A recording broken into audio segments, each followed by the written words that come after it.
বিপ্লবী সভাপতি ও কেন্দ্রীয় শুরা সদস্য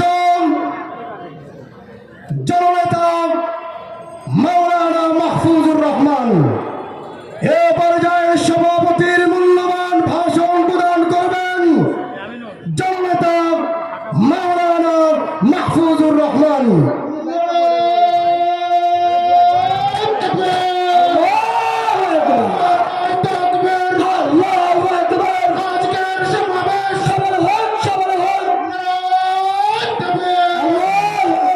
আসসালামু আলাইকুম ওয়া রাহমাতুল্লাহ।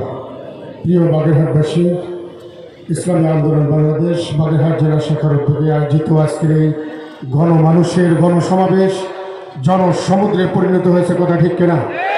আজকের এই জনসমাবেশকে আমাদের আলোকিত করেছেন বাংলার জিন্দা শাহজালাল, ইসলামী আন্দোলন আধ্যাত্মিক রাহবার, বঙ্গের অভিভাবক মুফতি সৈয়দ মোহাম্মদ রেজাউল করিম পিরসাদ চরমনাই, কথা ঠিক কিনা ভাইয়া? আজকে বাগেরহাটবাসী আমরা তাদের উত্তরসূরি যেই মাটিতে শুয়েছেন খান জাহান আলী রহমতুল্লাহ, কথা ঠিক কিনা ভাইয়েরা?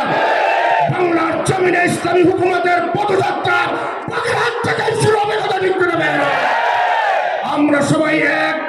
আমাদের মঞ্চে হযরত উলামায়ে কেরাম, ইমাম সমিতি সহ রাজনীতিবৃন্দ আমাদের কাছে প্রমাণ করেছে বাগেরহাট থেকে এই গণজাগরণ হবে ইনশাআল্লাহ।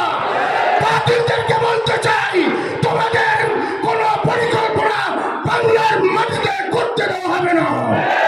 আজকের শহীদকে সামনে রেখে বলতে চাই, আমাদের বাগেরহাটের মানুষ ইসলামের জন্য আপনার ডানে থেকে বামে থেকে সামনে থেকে তাদের রক্ত দিয়ে ইসলামী হুকুমত প্রতিষ্ঠার জন্য